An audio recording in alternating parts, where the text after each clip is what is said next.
your girlfriend. How did you meet her? What's her story? Give me a little backstory. I'm gonna give you very little because I don't know how much she wants me to give out. Damn I don't know it. how much you'll meet her. You'll meet her one day. Women love to just be put over.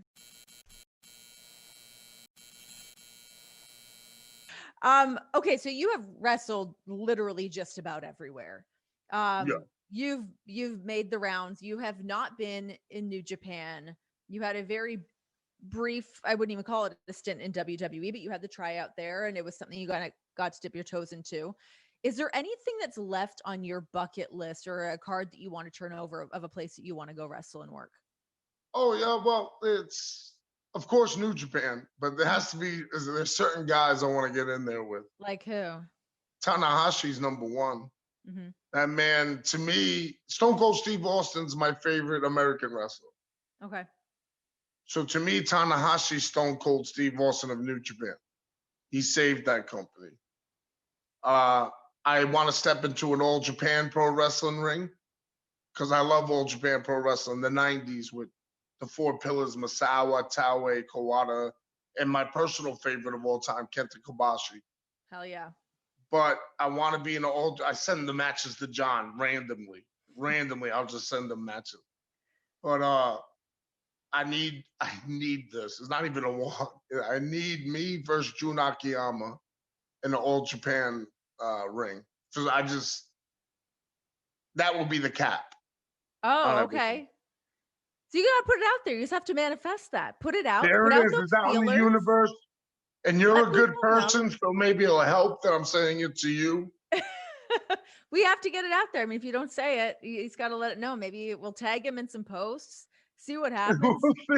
Yeah, I don't think he'll be like, oh, he'll go, another American wants to wrestle me. I get it. You know? Yeah, fair enough. But I will say, I mean, when I went over to New Japan with John and he did Wrestle Kingdom, and for me to see him and Suzuki go like they were like head to head, I was like, holy.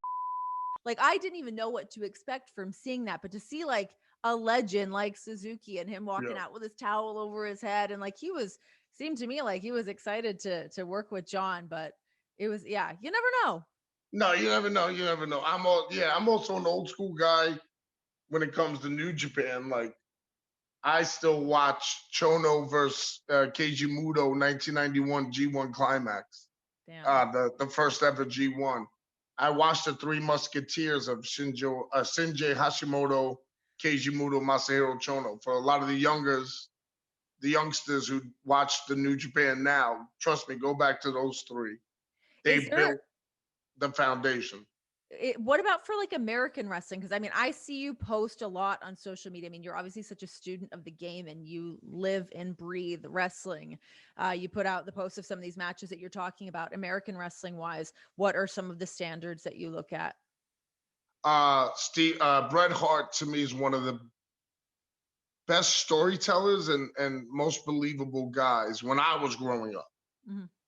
And then, like I said, Steve Austin, of course. So everyone loves their WrestleMania 13 match, but for me personally, the 96 Survivor Series match at the Garden, still to this day blows me away. Also being there too as a kid also helps. Oh, of course. I was there as a kid. How many times did you get to go down and see shows at the Garden? About 4 or 5 times, you know what I mean? You know, not a lot. We didn't have a lot of money. We were good, but not a lot of money.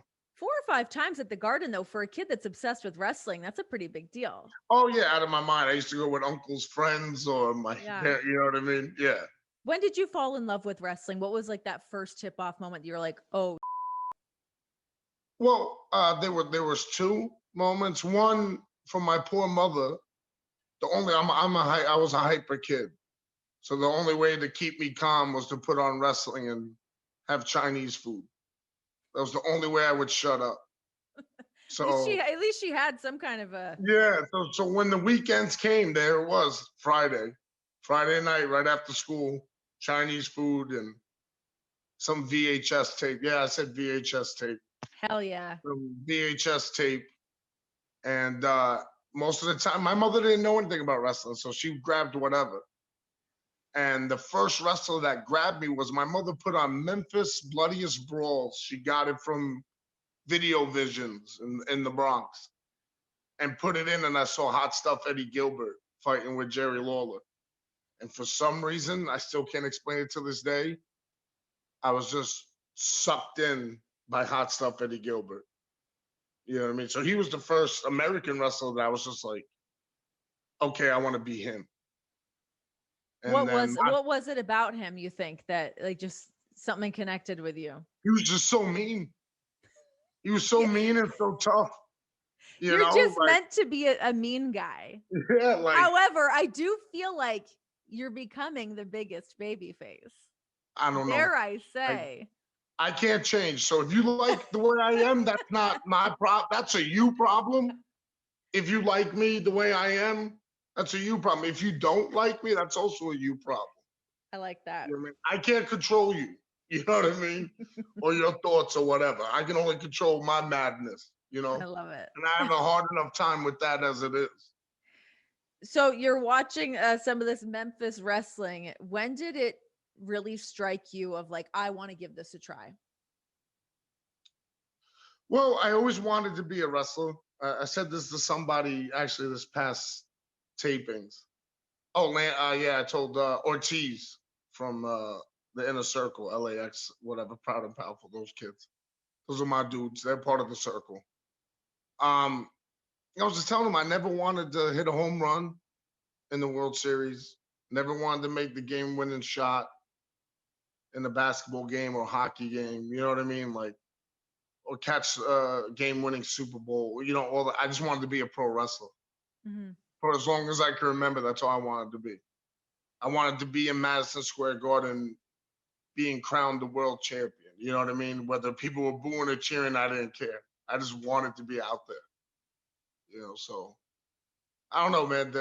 There were so many guys that influenced me. It's like I feel bad listing people because I'm gonna forget one. Yeah. And then I'm gonna remember like an hour later from now when I'm nice and meditated. And I'm gonna be like, oh man, I should have said that to Renee. But it was like Eddie Gilbert, of course, Steve Austin, Brian Pillman, Ricky Steamboat, Shane Douglas. God, there's so many. I don't want to keep going.